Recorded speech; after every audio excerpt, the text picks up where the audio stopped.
Nous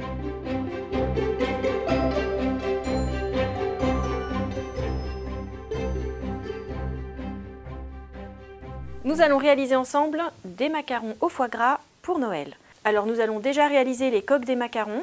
Sachez que pour 20 macarons, vous aurez besoin de 75 g de blanc d'œuf, de 51 g de sucre en poudre, de 120 g de sucre glace et de 85 g de poudre d'amande. Alors pour teinter vos macarons, vous pouvez également utiliser des colorants alimentaires. Pour le rouge, vous pouvez remplacer par exemple par du sirop de grenadine. Le vert, vous pouvez éventuellement remplacer par du sirop de menthe. Nous, on va utiliser aujourd'hui du rouge avec un petit peu de jaune pour réaliser une teinte légèrement orangée. Première étape pour réussir des macarons, il faut mixer très finement ensemble la poudre d'amande et le sucre glace dans un mixeur.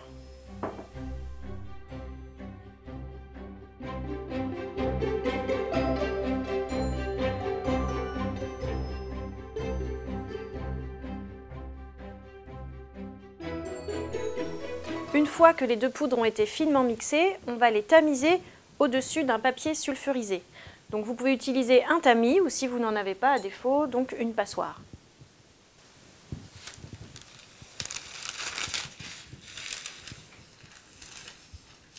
Donc afin de faciliter cette opération, j'ai fixé les côtés du papier sulfurisé avec du ruban adhésif.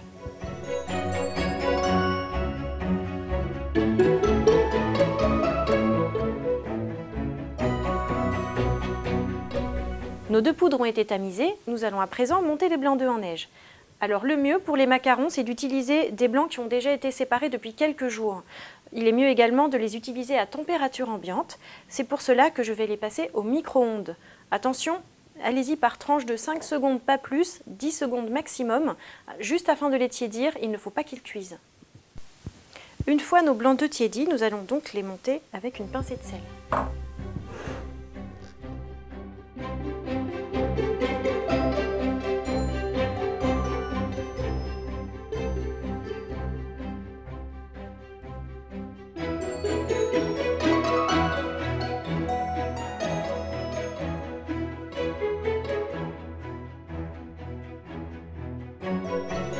Une fois que les œufs sont bien fermes, on ajoute le sucre en poudre en 2 fois.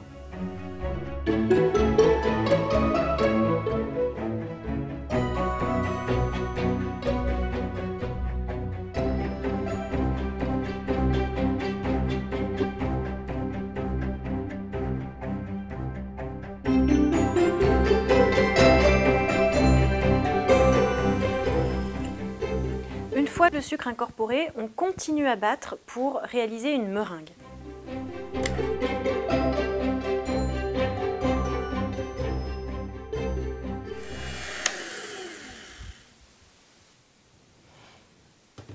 Alors lorsque l'opération est réussie, vous devez avoir un mélange solide, brillant et qui fait un bec quand vous enlevez le batteur. Vous pouvez alors colorer votre meringue. J'ajoute pour ma part un peu de grenadine, un peu de jaune et juste une goutte de bleu.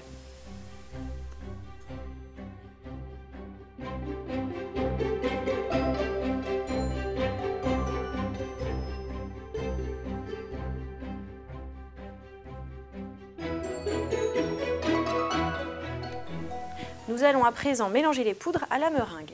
Attention, on procède en soulevant la masse pour ne pas casser les œufs.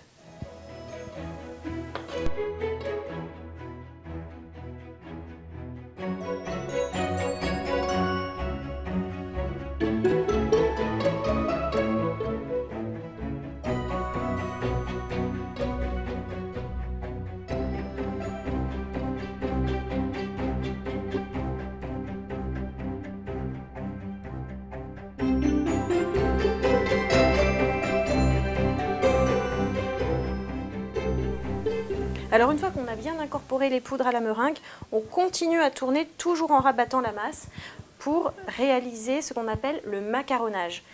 À la fin de cette opération, vous devez obtenir une pâte lisse et un ruban, quelque chose de brillant. Alors on voit bien que l'on obtient un ruban. On peut à présent placer la préparation dans une poche à douille. Alors la difficulté pour les macarons, c'est d'obtenir des cercles qui soient tous de la même taille. Pour cela, pas de panique, on s'aide tout simplement de gabarits que l'on photocopie. On place dessus une feuille de papier sulfurisé et on peut réaliser la forme des macarons à la poche à douille. Alors pour réaliser les macarons, on pose la poche à douille bien droite et on appuie jusqu'à remplir le cercle.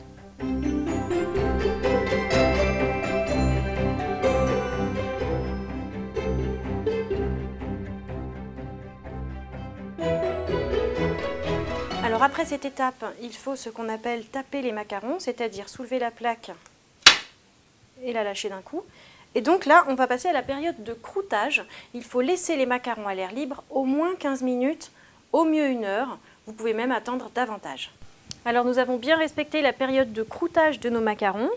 Il est temps de les cuire. Donc on va les cuire au four à 160 degrés pendant environ 15 minutes. Donc là, ça dépend de votre four. Il faudra surveiller la cuisson pour qu'ils ne brunissent pas trop.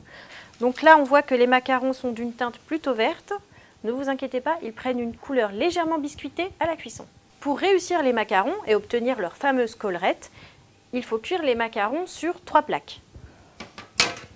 Donc, on en empile 2, j'ai la 3e, et cela permet une cuisson parfaite. Pendant la cuisson, nous allons réaliser le fourrage des macarons, qui est donc une mousse de foie gras.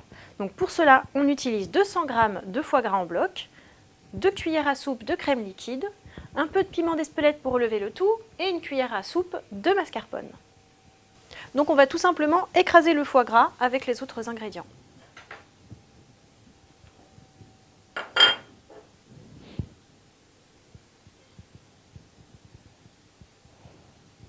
Donc le piment d'Espelette, on le mettra à la fin pour parfumer. Pour le moment, on écrase le foie gras à la fourchette. À l'huile de coude.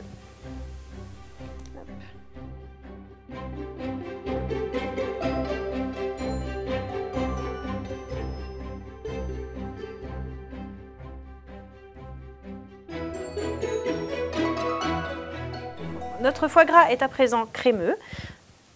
Nous allons pouvoir l'utiliser dans une poche à douille très facilement. On va simplement l'aromatiser un peu pour donner du goût. Donc j'ai choisi un peu de piment d'Espelette, mais vous pouvez choisir un autre goût, par exemple quelques gouttes de Porto.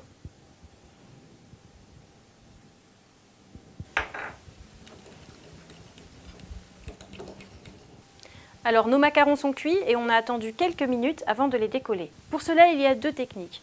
Première technique, vous utilisez un peu d'eau que vous glissez sous le papier sulfurisé, ce qui aura pour effet de décoller les macarons. Attention, il ne faut pas en mettre trop pour ne pas imbiber les macarons d'eau. Deuxième technique, un peu moins dangereuse, c'est d'utiliser un couteau tout simplement.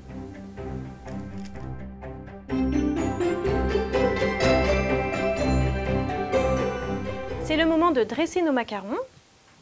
Nous allons donc utiliser une coque, dont nous avons laissé refroidir un peu les macarons après les avoir décollés. On utilise le foie gras que l'on a mis dans une poche à douille et on garnit.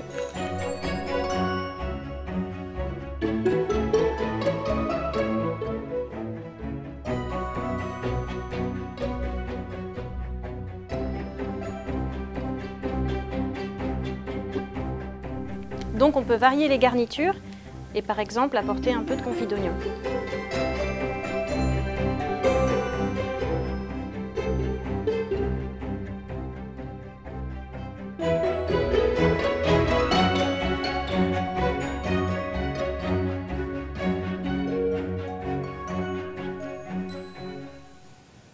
Une touche de piment d'Espelette.